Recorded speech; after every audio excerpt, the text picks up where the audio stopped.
Hey, welcome to it's not Blue Shirts Breakaway, but like I'm here with Shayna. So, Shayna, how are you?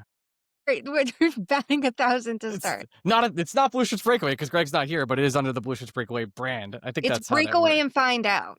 Breakaway and Find Out. Look, I can't believe we just named the entire series. So, you're really good with data, and I'm not good with data. So I pitched you this story where I was like, "Hey, I don't know if you've noticed, but every single free agent that's coming up in hockey land has signed an extension, whether it be cheap, whether it be long. It doesn't. They've all signed extensions. Upcoming free agents are lackluster, to say the least." And I said, how do teams actually get built? And using the athletic tier process, which the athletic does with 150 players, which I consider like sort of like the are you good or not list, or are you depth or not list. We kind of tried to figure out what was best. What was the process like on your side going through this entire thing? Well, I like that you came up with this idea because I had just done a contract vibe check and was thinking about this kind of stuff with Kaprizov and Connor in mind and those overpayments. And it's like, you look at it on the one hand of like, these are teams that have only made it one round. And it makes sense why they're going to have to pay up. But it's also like, well, who's going to replace them? And it got me thinking a lot about it. And you put it so perfectly like, why not just go through the tiers to do it? Like, we're using the tiers, I feel like, more than ever now to be like, Marner and Connor are a tier apart. Here's like a tangible thing. So yeah, I took the 150 players and I went through each one and looked at how they got to their teams. So whether they were drafted, and if they were drafted, I separated it by whether they were top 5 pick, elsewhere in round 1, 2, 3, or 4 or later. If they were free agent signing, if they were traded. I separated trades by players who were traded before they ever played for their team. Um, and, offer sheet boys, expansion, waivers. And then I also wanted Yeah, the to one waiver guy. the one waiver guy, Gus Forsling, step right up. Yeah. And then I also took the players who were not drafted by their current teams and went through to see where they were drafted as well, just to have like a general gist of how much, once I saw the list slanting towards draft, which was something we talked about off the bat. Um, it was interesting to me to see like how many of these guys are former first round picks and things like that. So it was just collecting all of it and seeing what it said and going from there. We'll go through some of that data in just a minute, but I think it's important to address the concept of the lists.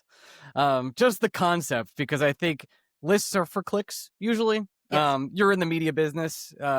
You say things on lists. You put Adam Fox low, and then all the Ranger fans get mad, or other people collectively put Adam Fox low, and everyone gets angry. Someone says Igor Sturkin, who by the way was on the top of the goalie list for the Athletic this year, is less than what he is, and people get angry. And you go through all the teams, and that's what happens. The tiers I think do a pretty good job of saying like they're close, like even if they're below each other, like they're still in the same tier. Let's stop fighting each other, and it's less for clicks, and we're trying to get more of a grasp as psychopath fans. I think, and what I think we are, we're trying to get more of a grasp of like who's actually good and what do we need to know. And I that's before we talk about like the athletic list, which we'll quickly review in just a second. I wanted to set the tone that lists are, yes, controversial a lot of the times, but the athletic is trying to do their best.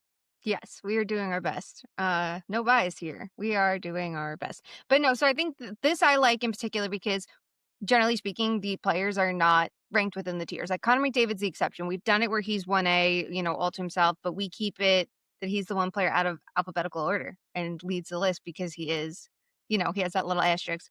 But we try to give this an unbiased look. We spend so much time on this list. Like this is like at least a month of our summer we're doing this where we take data and build a list, all three of us, Sean, Dom, and I, and then we debate it. Then we get to a place where we're okay with it. And when we hit players that we're already debating, we kind of like, write a note so you know to ask about it. And then we all break out, talk to insiders, and we had a really deep panel. I think we had 20 people this year of all different jobs and positions, different than years past, a lot more in depth we went with this.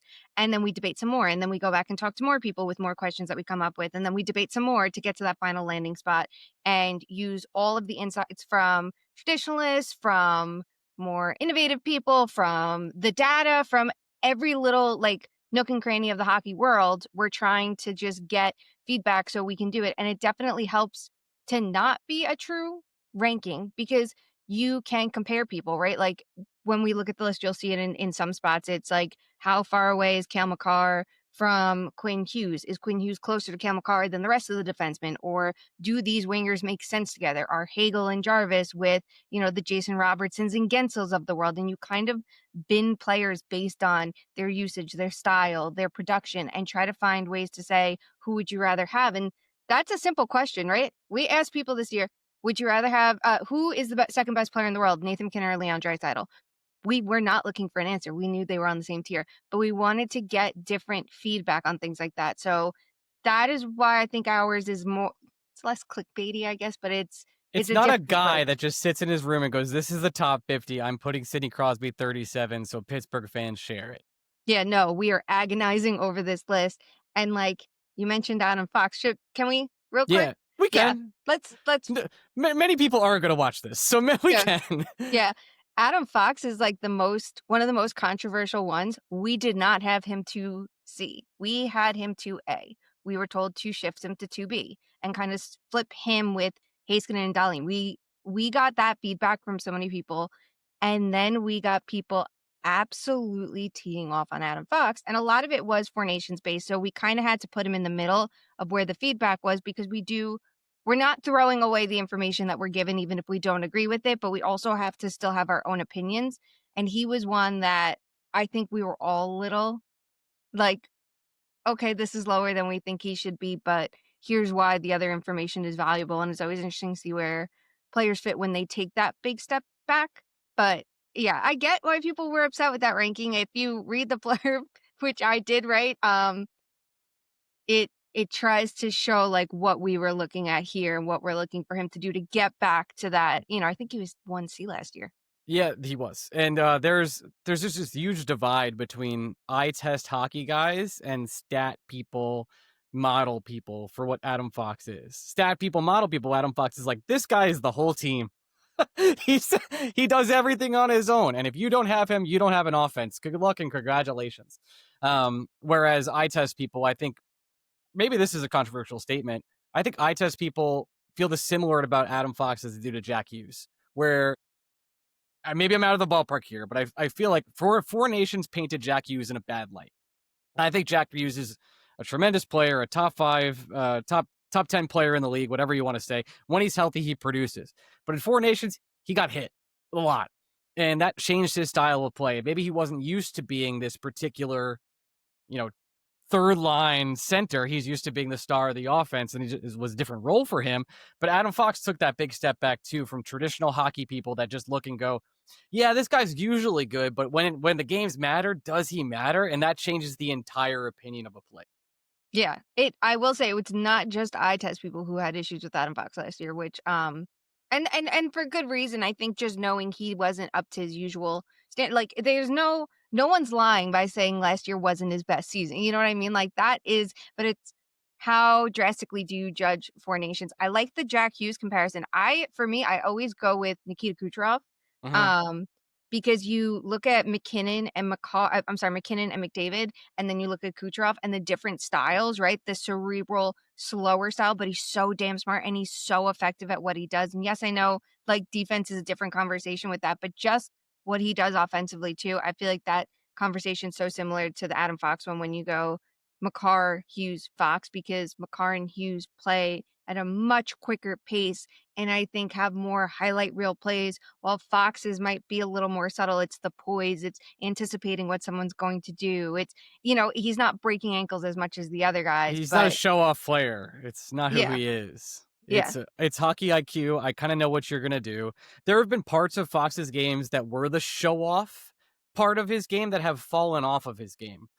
He used to do these things where he would do like a shoulder shimmy shake at the blue line, and guys would fall, and it was weird. Like, why are they falling? He's just shaking his shoulders. But it was like this calculated. I know which way you're going to move. I will make you think I'm going one way, and I will pass another to an open Artemi Panarin, and that's when the Rangers were good. But we're not here to talk about that. we're not here to talk about that. No. That was a long time ago at this point. Don't even know who that team is. All right. I do want to share very quickly. We'll just quickly go through a little bit of the player tier action. And I think that's the other one. So what I have here is The tiers that came out earlier this year and the beginning of the year, you guys do this, and it's hard for me to argue with really any of these rankings. But going through, you can tell like these are the MVP candidates. If people want to argue that these are MVP candidates or not, they can. I genuinely think they shouldn't. Like, these are the best players in the NHL. You can see like the rankings of them, and that's fine. I think what really gets interesting is when you get down to like, we can start being like, well, Sidney Crosby is an MVP. Like, yes, okay, like this is when we can start arguing like, how good is Jack Eichel? How good is Sidney Crosby? These are like when the fun arguments start. Jack used her aforementioned Matthew Tkachuk, who's the USA superstar, of course. But then, like, how do teams actually get good? And how do the teams acquire these players? When I was looking through, it's like, yes, Jake Gensel was absolutely a free agent signing. There's only been a couple good free agent signings over the years. So one of the things I really wanted to stick out with first was the free agent list that you have here, because I think this is one of the most fascinating things that you have to look at. Teams really can't build through free agency. Now, reminder, this list is only accounting for the top 150 players, which again, I would consider, Ryan Mead speaking now, the good zone. Like if you're in the good zone, you're a good player. And after this, you're like middle something or depth. And that's what happens. But the only player assigned to free agent that's in the 2C tier or the 2 tier overall is Artemi Panarin.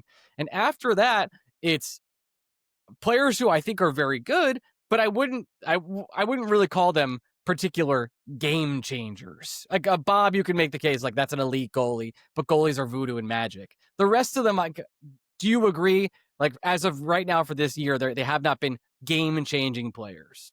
Yeah, no, for the most part, yeah. Like I think the only one outside of tier 2 that you could make the argument would be John Tavares, who obviously is in the later stages of his career when he signed that Yes. contract. But then again, now, like, he's already signed another deal. But, if you go back to what he signed as, how he got to Toronto, because that's the idea, right? This is not necessarily their most recent contract. It's how did they get to this team in the first place? If they keep extending there, they keep extending there, so be it. Yeah, the thing with it is every year we get to free agency and people talk about this like really deep class, right? Like 2026.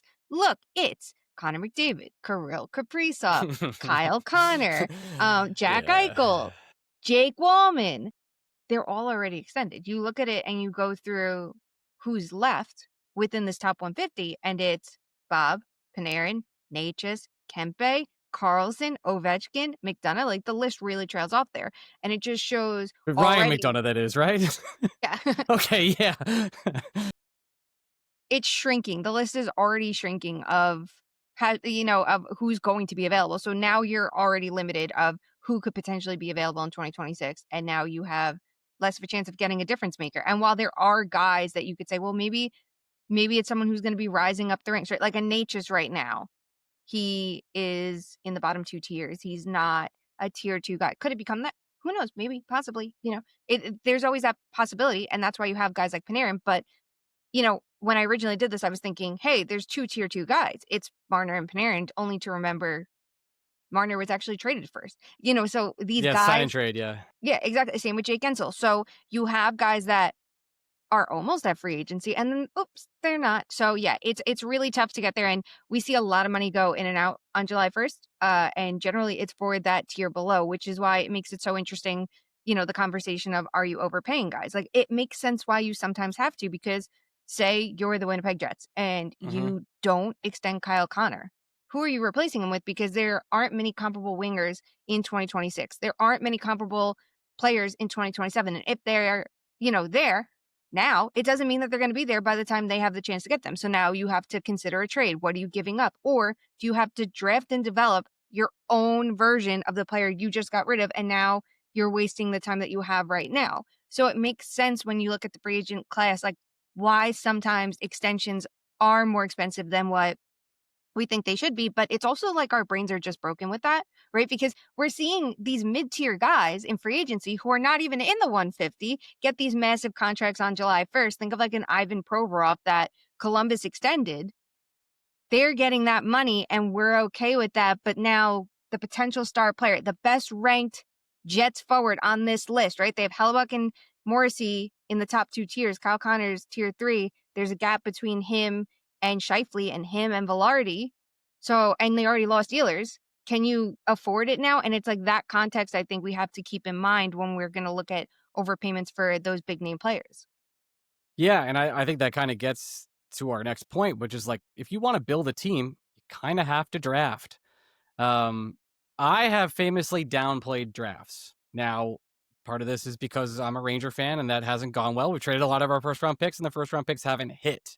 And the Rangers, I think, have an exception in terms of like their destination where they can get certain players. Like Adam Fox forced his way to the Rangers via trade. Like that is something that happened. Artemi Panarin wanted to be a New York Ranger, something that happened. Uh, Generally, I think outside of the first round, draft picks are sort of you're usually like I know their assets and you can value them in certain ways, and I know organizations look at these draft picks as certain numbers of like what the potential outcomes.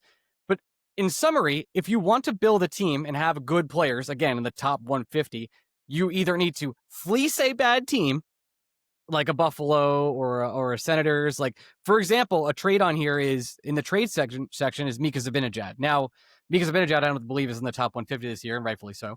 He was just slid off. He was there, and I think he got the boot at the end for Fantilli.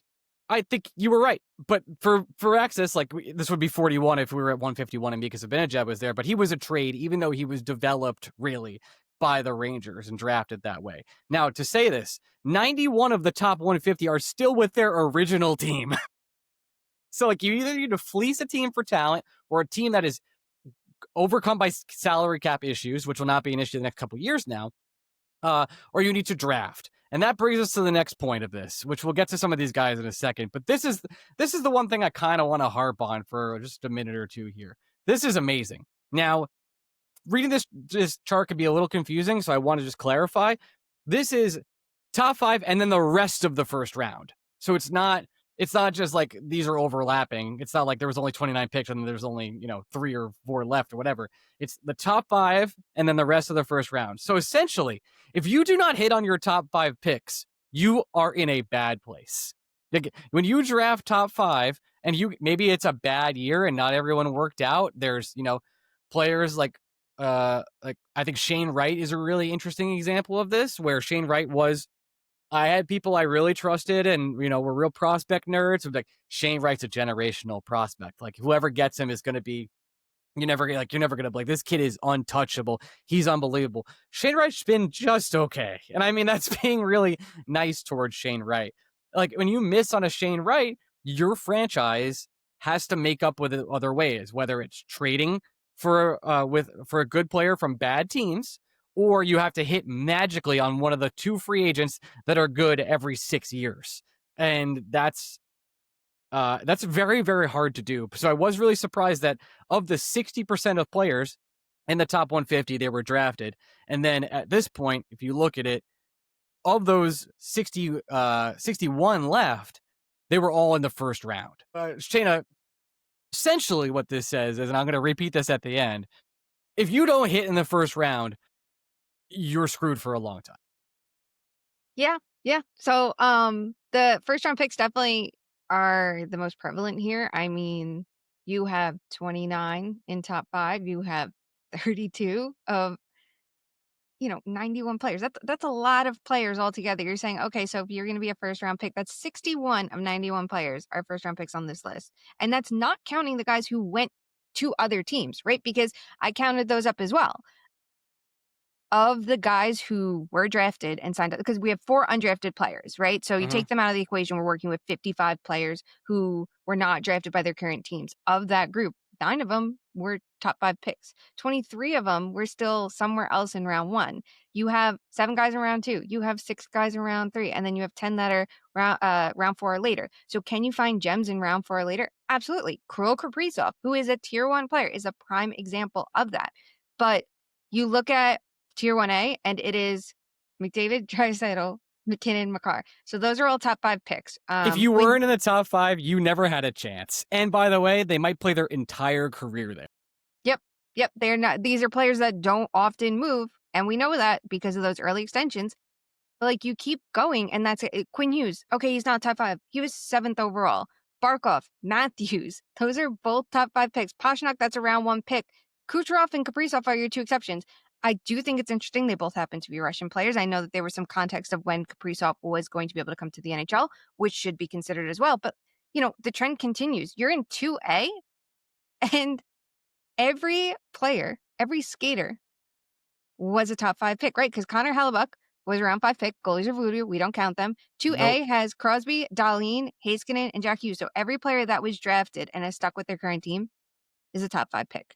And I think the value of draft picks sometimes does get overblown, right? Like, there's a big conversation to have. Does it matter if you have 28 versus 35? There's not that huge discernible difference. And that's still true. And there's been a lot of work done. I recommend going through The Athletic and finding a piece. Dom wrote about it, and he updated it recently about the value of draft picks and the impact they make in the first 7 years of their career, and how those are the players that get there quicker. But obviously it trails off after the top 5 by a lot. But while you can find hidden gems later on, Braden Point in round 3, that's one of them. Slavin, round 4 pick. Those first round picks matter, and those first round picks are the first ones to go. So it's not to say don't trade your first round picks, right? If you're right now the Florida Panthers and you can get by without first round picks and without drafting, because you look at them, they have 10 players on this list. 2 players were drafted by them. Those 2 players happen to be top 5 picks, but it's Barkov and Ekblad. Otherwise, they have made so many trades. It's Kachuk, it's Reinhart, Bennett, Seth Jones, and Brad Marchand. They have 2 free agents in Verhaeghe and Bobrovsky. Then they have Forsling off waivers. So that's 10 players. 8 of them are not through the draft. It shows you absolutely can build without the draft. And if you're in a position of contention like they are, and it's very few teams that are truly in that contender circle, you can afford to trade those first round picks because you're focused on the right now, and it doesn't matter what a player might be in 5 years. But literally no one else in this league is in that position. So teams that are in the middle here, say the Rangers, the Islanders, the Canucks, the Blues, those first round picks are going to matter because that's your best chance of getting game breaking talent, even if it is 8th overall or 13th overall versus trading it for someone to help you for a quick run. If you're a team that's a contender, you probably have a pretty damn good team that's already built.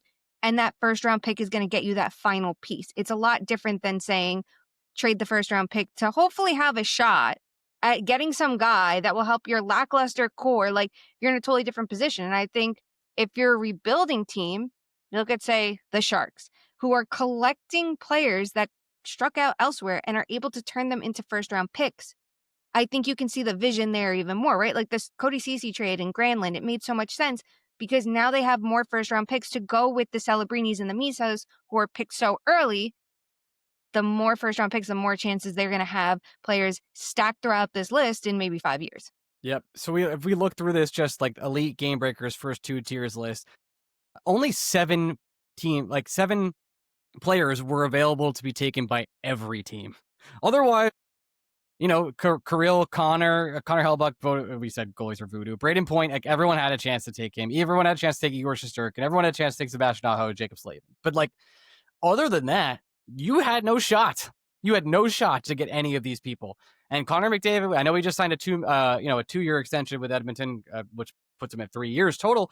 And obviously he can be traded after this, which is a totally different conversation.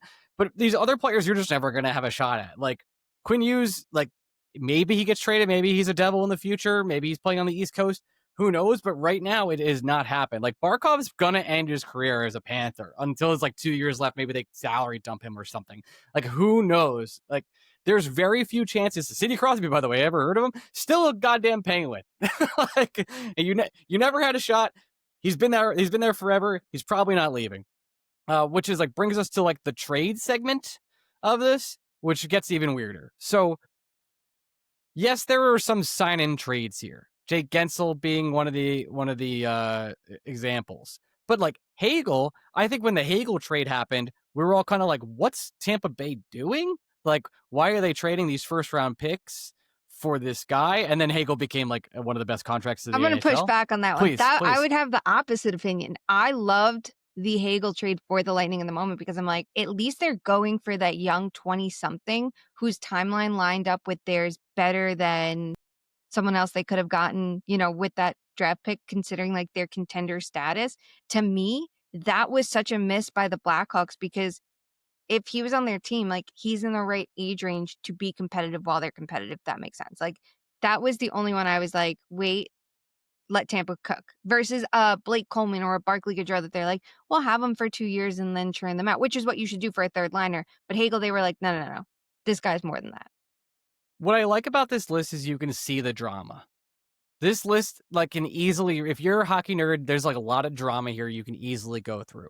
Matthew Tkachuk was never staying in Calgary. He is an American man. He did not want to live in Canada, so he forced his way out. There he goes to Florida. Jack Eichel wanted to have neck surgery in Buffalo. That didn't work out. Mika Rantanen got traded twice, and then he signed with the Dallas Stars. So that's cool. Mitch Marner, LOL Toronto, like that's just like, we all knew that what was happening there. He wasn't going to stay. Adam Fox only wanted to play for the Rangers, made it happen. Sam Reinhart played in Buffalo. The Nick Suzuki was a nice bet by the Canadians. So that's not a slight or a drama. The only drama is Vegas being like, "Fuck it, we don't need draft picks." And they are, again, like Panthers, this exception because look at the players that they have on this Yeah, list that are it's trade. Jack They Eichel, have Mitch Marner. Michael They're good. Marner and Mark Stone right there. The free agency list, they have players. They have players that are the rare expansion list of a Shea Theodore. Like, they get big guys and don't care about it. They're the exception to. They are the one of the only exceptions to this that it's like they trade away Nick Suzuki and don't feel the pain.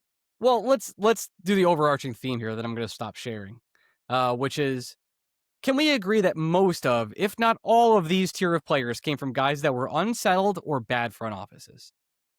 I mean, yeah, for definitely a lot of them, you I'm could say I'm, I'm that. trying not to like make fun of certain people here, but like the the Oh, taste. Taves and Dobson together, when if you kept both of them, look at how deep that defense would be That's instead of running out interesting. Yes, yeah. Lou Lamoriello masterpiece with Taves. Like, and Dobson, it's a different situation because of the contract. Like, while Taves, people have like revisionist history to be like, well, they were never going to afford him. Like, I'm sorry, that is not the case. And look at what happened to Scott Mayfield once he left. He was so good for him, and the vision was there for the Avs 100%. But no, it's mismanagement. And I think there's one more piece to it, and it's how were any of these guys replaced, right? The Flames were in a bad situation with Kachuk, but still have not replaced him. The Huberdeau Leafs, is not the guy. no. Anyway, and it was clear then too. This is not me looking at it, well, I don't care how many points he had that year. Like, I'm sorry, you can dig a little deeper. He was not that guy. And the Leafs, look at how they're struggling to replace Mitch Marner right now. It's a big topic of discussion. The Sabres, yes, Tage Thompson has been amazing for them, but look how good they'd be if they still had Eichel and Reinhart. You know, like, Hey, Sam Bennett's right here, man. Like, there's so many players that came from Buffalo. Just overall, it's crazy. Sam Bennett's such a Sam weird Bennett one. was Calgary. I'm sorry. Calgary, yeah. My apologies. That's a weird one too, because that is like, he's one of those unicorns that it's like he probably never would have become the player that he is if it wasn't for, like, the Panthers know how to maximize his skill like no other. And sometimes that happens, right? Like, sometimes you're going to have trades that it legitimately works out for everyone, that you go, okay, like, this clicks. Tampa, on the other hand, with Sergachev, it's like, yes, it made sense. They had to clear out space on defense, so they moved on from Sergachev, but that defense looks really old and slow right now. It would help to have him. So it just shows, when you lose the best player in a trade, like, good luck. And it's not to say, oh, other team, Tuck and Thompson, they're great for Buffalo. Like, they totally are. I get that. But Well, I don't know how long Tuck will be great for Buffalo, as he will well, leave. that's another. That's another conversation. But like, Mark Stone, that's a trade. That's not That good. was, my God, was that a trade? Horrific the moment it happened, and it's just like you take advantage of what the league would consider bad front offices to make these trades. Now there are trades on here that are not on here because obviously you had trades that didn't work out for both sides, but these are how you become a winning team so far. Like, if we want to talk like a quick in summary here, which I think is valuable for the readers. You either have to hit on your first round draft picks, especially your top five. And if you don't hit on your top five, you have to rebuild through an entirely different manner. How could you rebuild in an entirely different manner?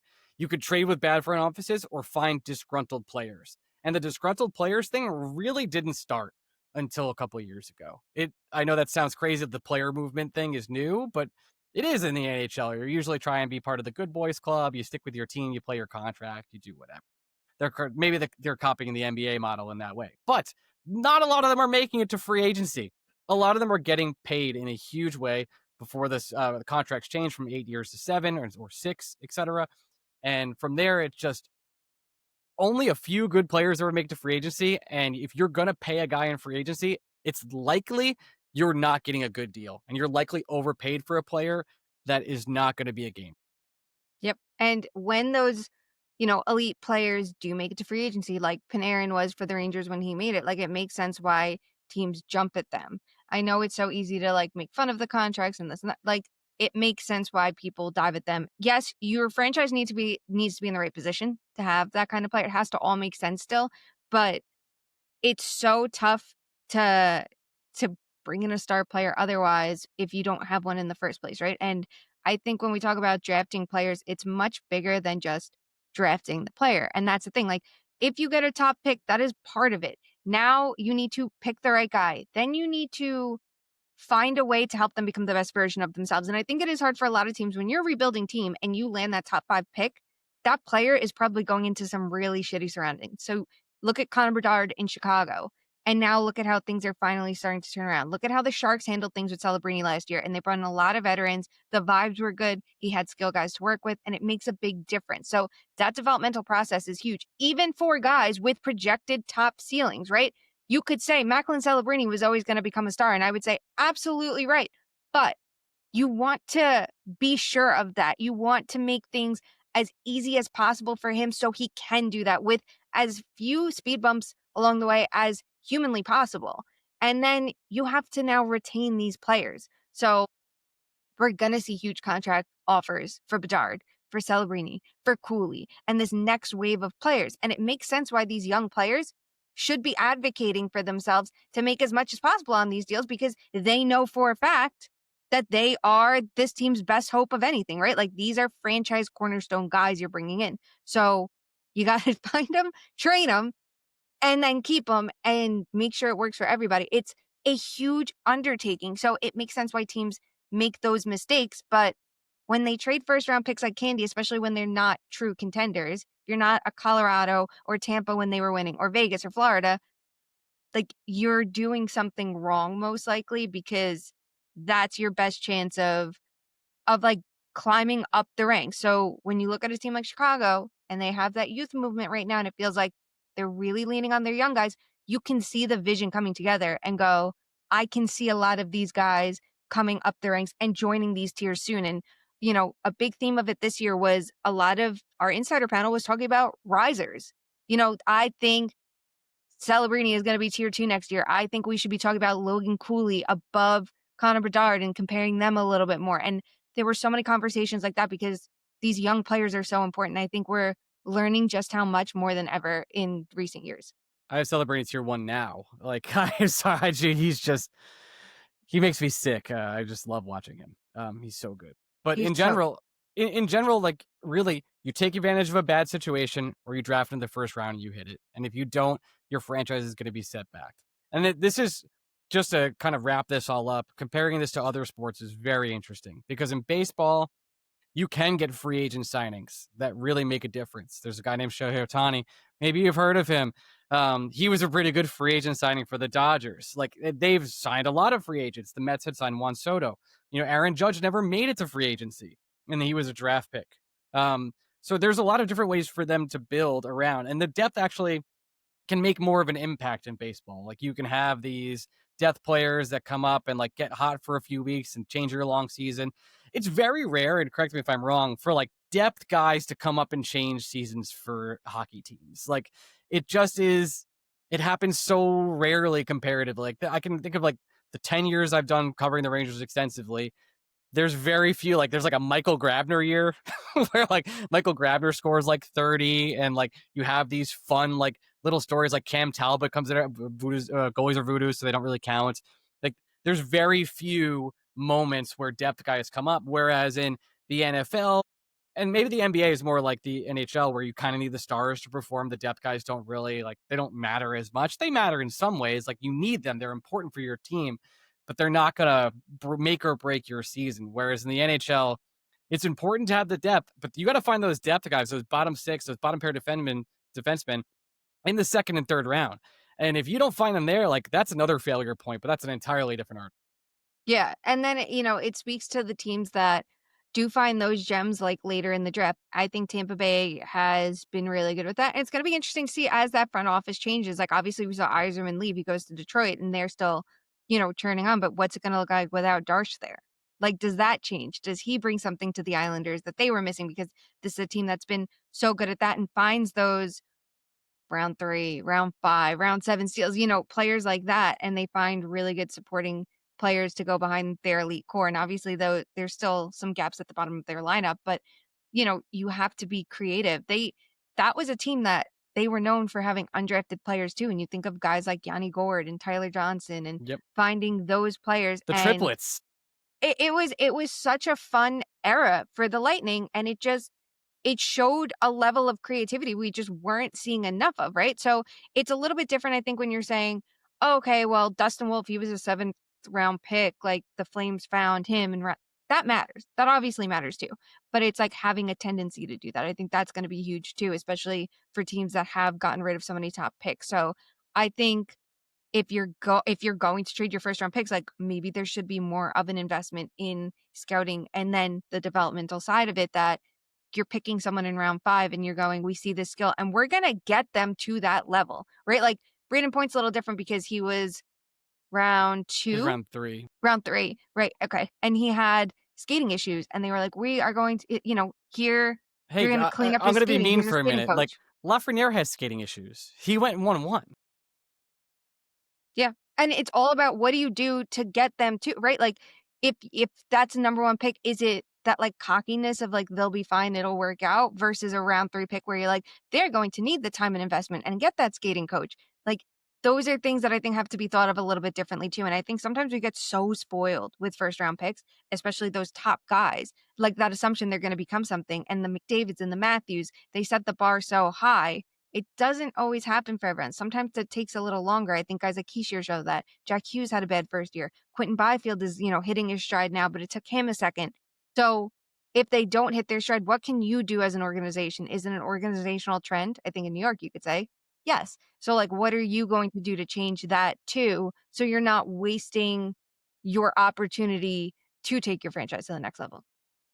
And this is not a baseball podcast. I understand what I'm doing here, but I'm a baseball prospect nerd. And I do think one thing that hurts prospecting in general is the hive mind. People love to release these lists and do these tiers, and not in a way that's like the athletic where you described how you guys did it, like a painstaking, in depth analysis over a month. It's really like, I saw this guy around 20 to 40, so we're going to put him there. And then, like, I had this guy and I just wonder what like the future of scouting actually is because Lafreniere and I've been piling on him this week, so that's not totally fair. But he with the exception of like Cam Robinson, who I'll give a quick shout out to here, he's the only. Everyone else had him 1-1.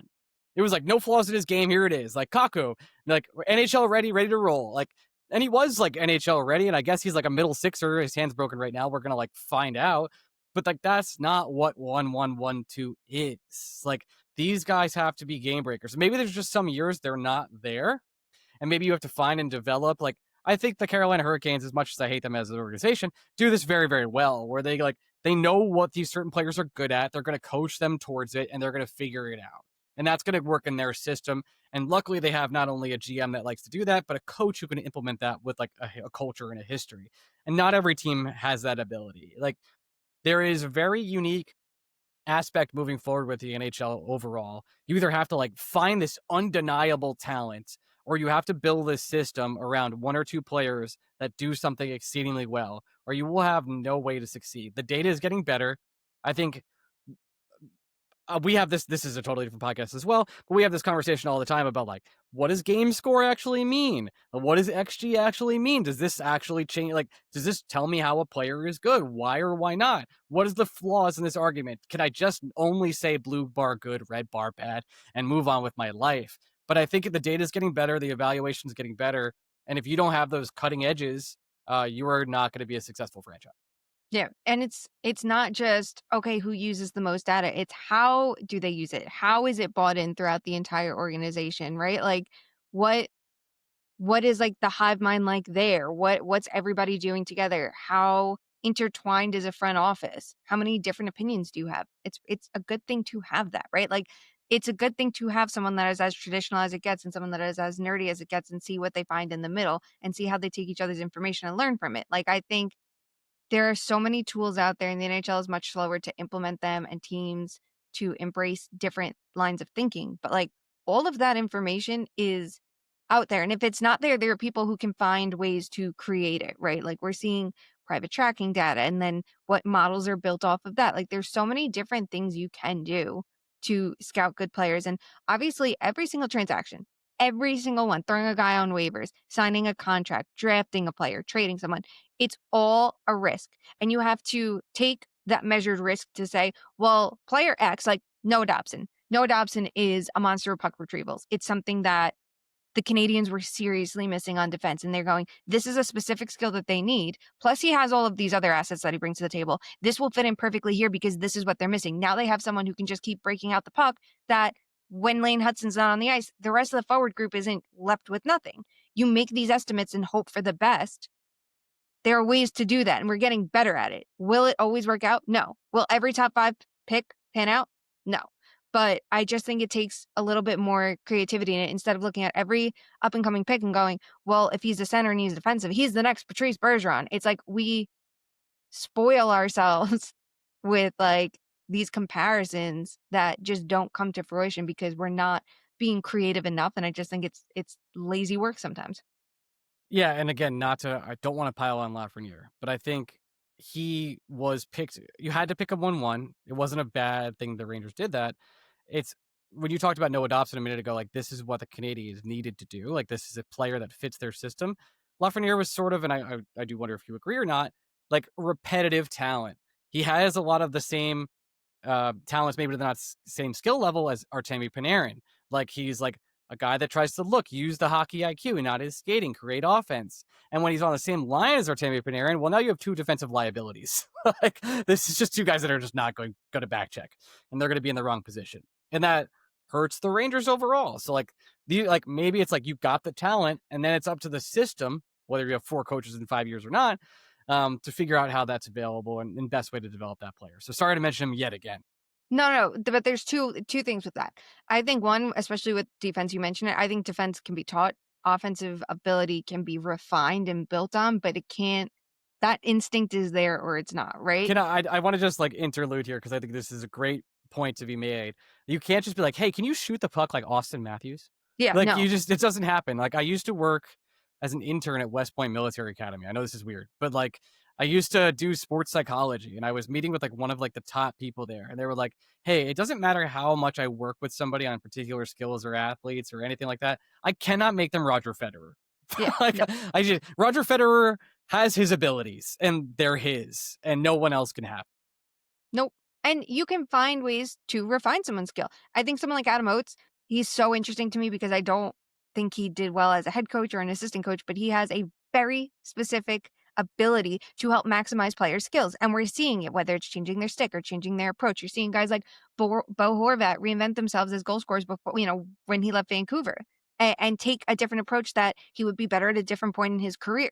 There are ways to do that. So I think if a player doesn't back check, that I look at and say, "Okay, so what are the coaches doing to try to figure that out?" And that's why I think guys like Tortorella and Bradshaw always stand out to me because I think they're really good at teaching defensive structure to guys that didn't have it before. And I think Paul Maurice did a very good job with it in Florida when he did it in Winnipeg. So the coaches have to evolve with it too. The other part of it is though, you always draft for skill. You draft for the best player. And if you have a surplus, then you do something about it, right? And I think the Canes are the prime example of that. We've seen it for years. How many good defensemen are they going to have and go after? And they went, okay, well, then you eventually start moving them for what you need in a different area. I think a lot of teams can do that more often. If you're a goalie machine and you're putting out really good goalies year after year after year, you're going to be able to trade them eventually. I think of like Anaheim when they had Anderson and Gibson. Like you Yeah. didn't The need goalie both market is so goalies. weird though. It's weird. Yeah, it is. But yeah, like say you have too many centers. Everybody's going to want a center. Say you have way too many wingers that you're not getting someone top 9 minutes that should have it. Well, if you keep maximizing their skills, somebody else is going to want them. Or maybe you can teach them to do something else. So I still think even if it doesn't work out and it's not the perfect fit for you, there are ways around it if you keep investing in that player to let them become the best version of themselves, because maybe you'll find a different use for them within your own team. And for the Rangers, that was putting Lafreniere on his right. But if not, it's trading away him or someone else to make the space for him, right? So say Chris Kreider was traded a year or two earlier because they want to keep Lafreniere on the left. Well, there's something. But of course, when you trade players, you still have to find ways to replace what they bring. And when you talk about changing their skill sets as they get older, Chris Kreider is a great example of, hey, I do have a fat ass. I'm going to stand in front of the net and I can tip pucks in like nobody else can. And this is just Also, something and kill penalties, right? Yep. Kill And penalties, this is something get I better uniquely defensively. do. Only me. Like very few people do this. And that's something he wasn't like the first 10 years of his career. Yeah, it's just figuring out. That's why it's so. Jack Eichel did not kill penalties really before he went to Vegas, and Bruce Cassidy has a knack for I think maximizing a player's two-way game and recognizing what else they can do and seeing what skills are transferable to different situations, right? And sometimes you're going to have the argument, well, Leon Draisaitl can kill penalties, but it's not worth this time. He's best served playing extra minutes of 5-on-5, and that is completely true. I would say the same thing goes for a Sidney Crosby, but sometimes it helps to know that a player can do that, and maybe you learn something defensively that will help you offensively. Maybe if you're killing penalties and seeing what other power plays are doing, that's something else you can just take note of. I think that there's just so many ways and means to get better. And some of it's on a player to do it, obviously. Some of it's on coaches. Some of it's on just the rest of the staff, the developmental staff, right? Of spotting these things. And you can do it before a player gets to their final destination or, once they're already at the NHL level. I think that there's just so many ways to do things instead of being like, all right, this player's washed. Shayna, anything we didn't hit on? I feel like we covered a lot of the bases. I know we could do like 3 hours of this. So, I mean, we could probably do 3 hours of every single thing because we'll just go off the rails on whatever we're doing. Where can people find you? They can find me on the actual Blue Shirt Breakaway podcast all the time because I'm the number one That's guest. true. But A recurring guest. It's true. recurring guest. You can find me at The Athletic. That is where I do my rating. I have columns coming out all of the time about all different things. Some of them like this, some of them not like this. They're more about honest stuff. And you can listen to me at the Too Many Men podcast. And this has been Breakaway and Find Out, episode 1. So I guess it's Breakaway from Greg. That's pretty funny, actually. All right, so we will. He was upset. He messaged me. He was like, I can't believe you guys are doing this without me. And I explained what it was. And he's like, you're better off without me. He also told me he didn't want to do a video podcast. I'm leaving this part in. Okay, thank you, everybody. We'll talk to you soon. Love you guys. Bye.